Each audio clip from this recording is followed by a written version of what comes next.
wani irin rawa kake gani ya taka?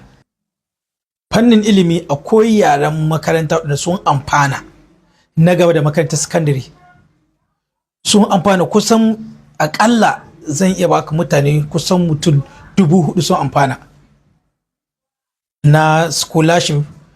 Kamar akwai kowane dan majalisa kasa akwai committee da yake nadawa, to shi wani abu da ta'addumal zubai zannan bungudu ya nada committee wanda committee na shine zannan bungudu scholarship committee.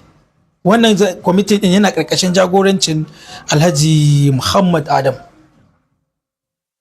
To a cikin committee nan sun tantance a yanzu haka an tantance a yara akalla waɗanda suna makarantu na gaba sakandare a alhali jihar Zamfara, wajen jihar Zamfara da ma ƙasar waje baki daya, wanda akalla ni a nau lissafi wanda da ni sani